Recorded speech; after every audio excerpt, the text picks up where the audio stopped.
Olá, meus queridos amigos, meus irmãos e minhas irmãs.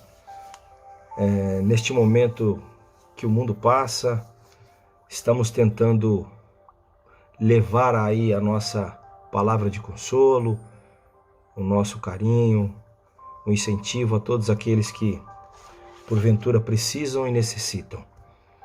E todos nós estamos reunidos e nos unindo para poder atender ou não deixar de fazer este trabalho que é de importância nesse momento, né? De trazer um pouquinho mais de conhecimento, que através dessas palestras, que sejam elas online, poder confortar os corações e ao mesmo tempo poder falar um pouquinho daquilo que Jesus nos deixou aí há um tempo atrás. A nossa conversa de hoje, a proposta é sobre a caridade material e a caridade moral. E eu abro a nossa conversa de hoje, não tem como de ser diferente, a gente tentando se adaptar a todo esse novo processo que está acontecendo no nosso planeta e perguntar como é que eu posso ser útil, né? Como é que eu posso aplicar minha caridade nesse momento, onde o momento é de reclusão, eu acho que isso aí tende ainda durante um tempo. Como é que eu posso aplicar esse conceito de caridade, né? E é importante isso. Eu acho que uma reflexão que cada um agora deve fazer, né?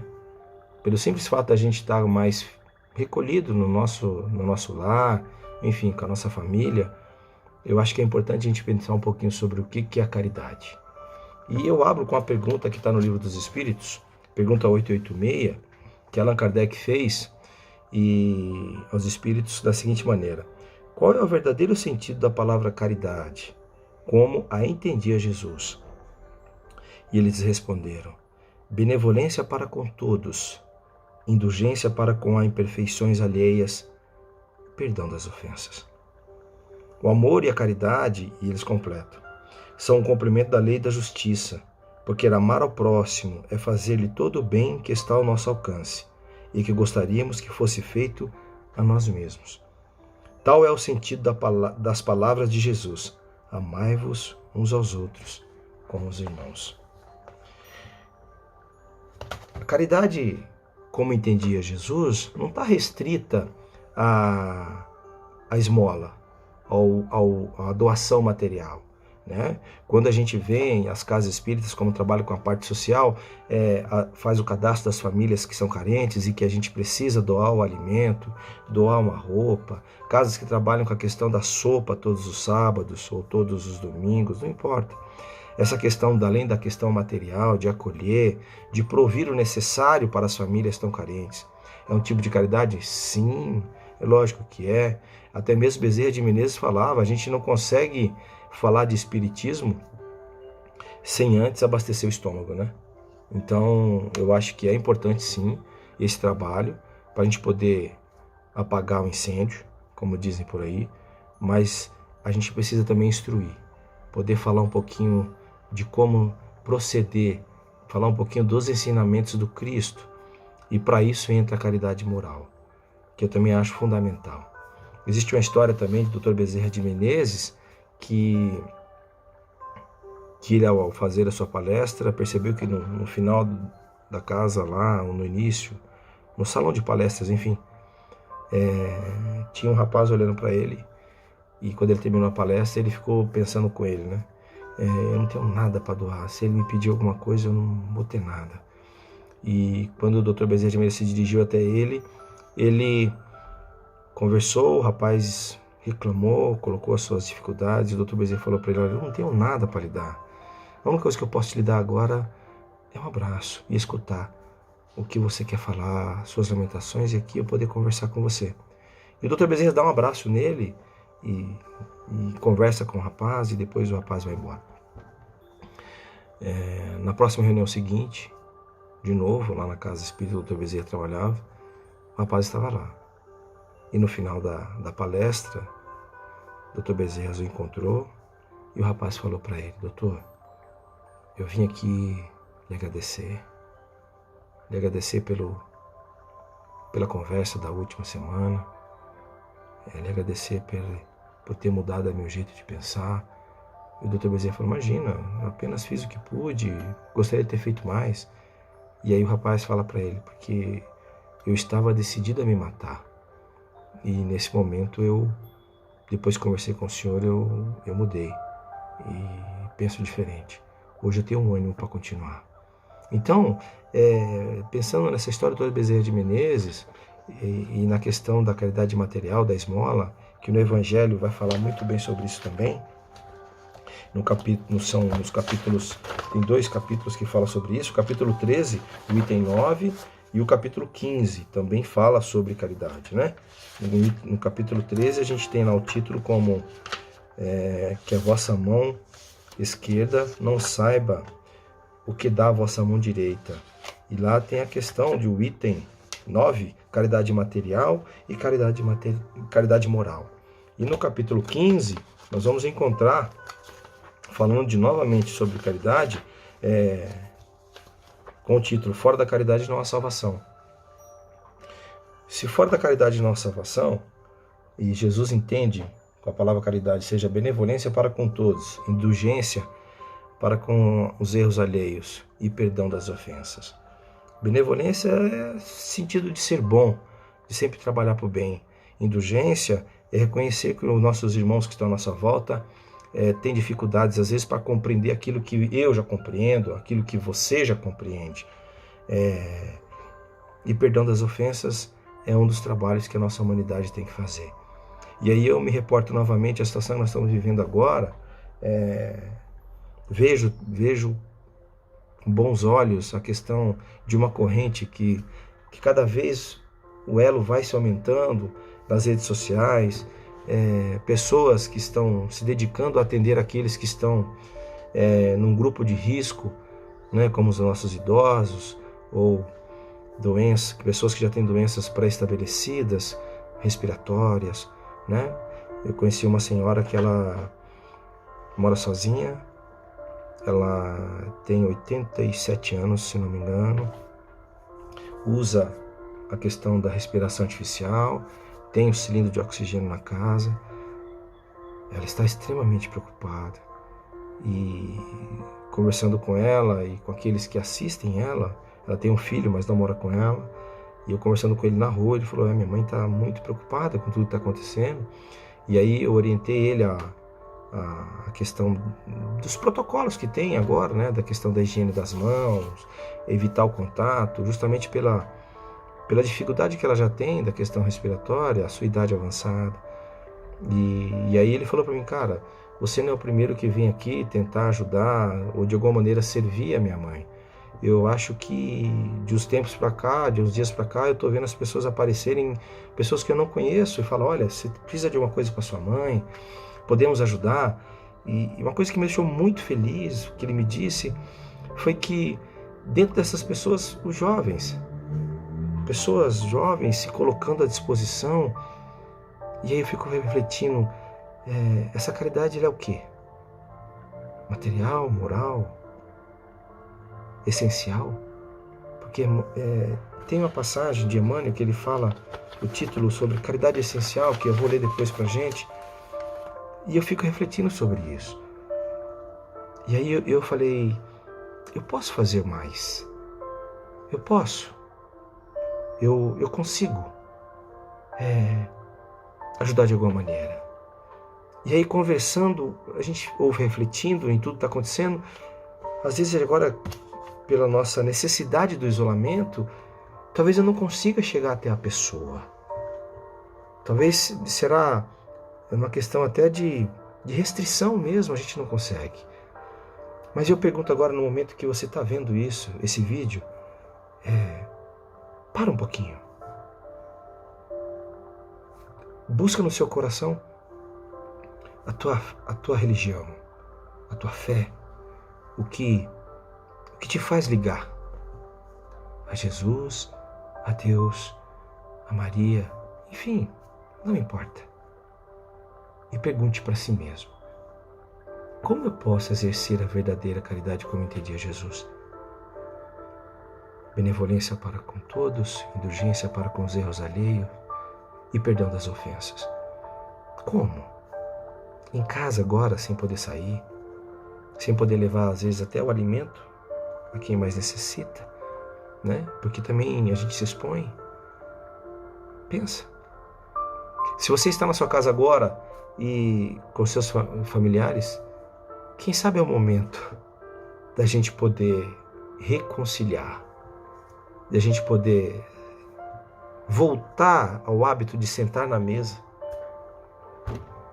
e tomar um café juntos, de almoçar, de fazer as refeições, aproveitar e olhar nos olhos dos nossos filhos, da nossa esposa, do marido, dos irmãos, dos pais, que às vezes estão lá também, e poder, olha, que possamos aproveitar esse momento para que a gente se perdoe. Como diz Jesus, que a gente seja indulgente um com o outro, que a gente seja benevolente com todos que aqui estão. Então eu acho que eu procuro sempre olhar o lado positivo das coisas. Até mesmo porque a doutrina espírita nos mostra e nos esclarece que há um processo de evolução, tanto do próprio ser espírito imortal, quanto dos planetas que nós temos. E é inevitável que nós estamos passando por um processo de transição. E que isso vai demandar um tempo ainda, onde o bem vai começar a se sobressair sobre o mal, porque hoje nós estamos num planeta de expiações e provas. O mal ainda predomina, a ignorância, no sentido não de cultura, mas no sentido ainda espiritual, se assim eu posso dizer. Isso é um processo natural. Então nós temos que olhar com a misericórdia divina. Porque não podemos usar a nossa pedagogia da vida para tentar justificar as coisas. A pedagogia de Deus ela é diferente. As suas leis estão aí, são imutáveis e contam com esse processo. E a gente que tem no nosso Evangelho, que tem nos livros dos Espíritos, a questão da lei da destruição, que tudo se destrói para renovar. Então nós estamos vivendo este momento. Agora, isso não impede, quando se fala de isolamento, que o ser humano se isole de tudo e que o egoísmo prevaleça no sentido de que deixa eu fazer as compras, para que eu preciso, não posso ficar sem. A gente também vê algumas situações assim que são deploráveis e tristes até de ver. Porque agora, na verdade, esse isolamento que está sendo imposto para as famílias pelo coronavírus não é um momento de ser egoísta. É um momento de se doar, de exercer a verdadeira caridade. A caridade é essencial para conosco e para aqueles que precisam. Tem uma passagem de Chico que é maravilhosa e que reflete muito bem o momento de agora. Eu estava no Carrefour em São Paulo e eu vi uma cena triste, que no momento tinha acabado o álcool gel, só tinha um pote e as duas pessoas brigando, discutindo sobre quem chegou primeiro para pegar. E aí na hora me veio a passagem de Chico. Chico estava na feira comprando tomate, eu acho que alguns já conhecem essa história, e a pessoa que trabalhava com o Chico no centro dele chegou e viu o Chico lá na feira, foi falar com ele, e observando o Chico escolher os tomates, ele escolheu um tomate bom e um tomate ruim. Um tomate bom e um tomate ruim. Aí o cara ficou olhando e falou: Chico, eu preciso te perguntar, por que você pega um tomate bom e um tomate ruim? Aí Chico olhou para ele e falou assim: meu irmão querido, se eu pegar todos os tomates bons, não vai sobrar tomate bom para ninguém. Eu acho que essa passagem reflete o momento de agora. Vamos ter o essencial, o necessário. Pense nisso. Pense nisso. E aproveitar os momentos agora de exercer realmente a benevolência, a indulgência e o perdão. Muitas das pessoas falam assim: a China é culpada, os chineses têm que soltar uma bomba atômica lá. Já está aí. Já está aí. que nós não podemos ser é aquele espectador de pijama, né? Vamos fazer nossa parte. Vamos exercer a caridade. E aí, hoje, falando do tema, a gente convoca para que a gente possa exercer isso. E de que maneira isso pode ser feito? Eu escutei de um mentor dizendo assim: por que tu afliges? E eu disse: as pessoas estão morrendo. E ele falou: mas tu fala da imortalidade, da vida após a morte. Confia. Confia nos desígnios do Pai, porque, na verdade, quem somos nós para questionar o Pai? A nossa primeira impressão sempre é ruim, mas quando a tormenta passa, e aqueles que têm olhos para ver, poderão entender como Deus é bom e misericordioso. E aí eu falei: sim, claro, falamos, mas as pessoas estão morrendo e isso assusta. E ele refletiu: ajuda, com prudência, respeitando as leis, as observações, as diretrizes sanitárias. Ajude no que for preciso. Se não consegue ajudar com as tuas mãos, sendo a caridade material, ajude com a caridade moral através de uma prece, sem julgar, sem condenar ninguém que seja. Então, é essas coisas que a gente tem que refletir. Como eu posso ser útil? Quando nós passamos por algumas provações na vida, e agora é uma provação coletiva, o que mais nós precisamos é de pessoas que estão a fim de ajudar, a fim de não de questionar no sentido da crítica destrutiva, mas o que podemos fazer. E o Brasil tem essa característica de um povo acolhedor, coração do mundo, pátria do Evangelho. Nós temos essa característica. Então a gente convoca todos agora para isso, para uma prece. Uma casa, uma pessoa, quando faz uma prece, ilumina ao seu redor. Uma família no Evangelho, no lar, quando para todos e se concentram e pensam em Jesus, se renova a casa. Se os vizinhos fazem isso, se renova a rua. E se a rua fizer, renova-se o bairro, e a cidade, e o país, e o planeta. Precisamos crer, precisamos ser caridosos conosco mesmo. E aí a gente vai falar da caridade essencial. Um texto de um livro, psicografado por Chico Xavier, me fugiu o nome do livro agora, mas o título da mensagem é Caridade Essencial. E ele abre assim: e a caridade é esta, que andemos seguindo os seus mandamentos. Este é o mandamento, como já desde o princípio ouviste, que andeis nele. João 2,6. Em todos os lugares e situações da vida, a caridade será sempre a fonte divina das bênçãos do Senhor. Quem dá o pão ao faminto e a água ao sedento, remédio ao enfermo e luz ao ignorante, está colaborando na edificação do reino divino, em qualquer setor da existência ou da fé religiosa a que foi chamado. A voz compassiva e fraternal que ilumina o espírito é a irmã das mãos que alimenta o corpo. A voz compassiva e fraternal que ilumina o espírito é a irmã das mãos que alimenta o corpo. Assistência, medicação e ensinamento constituem modalidades santas da caridade generosa, que executa os programas do bem. São vestiduras diferentes de uma virtude única. Conjugam-se e completam-se um todo nobre e digno. Ninguém pode assistir a outrem com eficiência se não procurou a edificação de si mesmo. Ninguém medicará com proveito se não adquiriu espírito de boa vontade para com os que necessitam. E ninguém ensinará com segurança se não possui a seu favor os atos de amor ao próximo, no que se refira à compreensão e auxílios fraternais.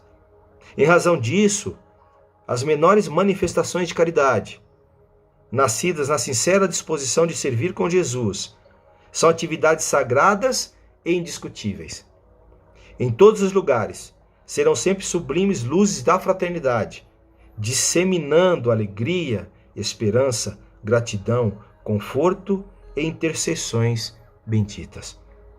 Antes, porém, da caridade que se manifesta exteriormente nos variados setores da vida, praticamos a caridade essencial, sem o que não poderemos efetuar a edificação e a redenção de nós mesmos. Trata-se da caridade de pensarmos, falarmos e agirmos segundo os ensinamentos do Divino Mestre no Evangelho. É a caridade de vivermos verdadeiramente nele, para que ele vive em nós. Sem esta, poderemos levar a efeito grandes serviços exteriores, alcançar intercessões valiosas em nosso benefício, espalhar notáveis obras de pedra, mas, dentro de nós mesmos, nos instantes do supremo testemunho da fé, estaremos vazios e desolados na condição de mendigos de luz. Edifique em seu coração o reino de Deus.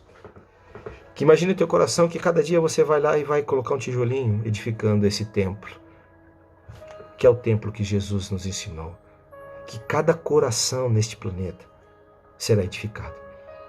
E nesse momento de agora, as oportunidades estão aí e são muitas, muitas, muitas. Pratique a caridade, sendo benevolente, indulgente e perdoe sempre. Não nos cabe a gente aqui julgar ou apontar a causa. Nos cabe apenas orar, estar em prece, olhar o lado positivo das coisas. Eu não costumo dizer que a gente perde alguém quando alguém desencarna, porque a gente nunca teve, nunca foi nosso. Eu costumo dizer que ele parte para onde o local onde ele construiu aqui, ou edificou, seja bom ou ruim, céu ou inferno. Mas eu gostaria agora de fechar a nossa conversa pedindo a todos vocês, olhem pelo lado positivo, otimismo, vamos em frente. Jesus precisa de servos fiéis para que levante aqueles que estão tombados. O que seria da humanidade se todos caíssem? Se todos estivessem no desânimo? Então você que sente em teu coração que pode fazer algo, faça. Faça uma prece. Pense em Jesus. Se coloque à disposição para os seus trabalhos.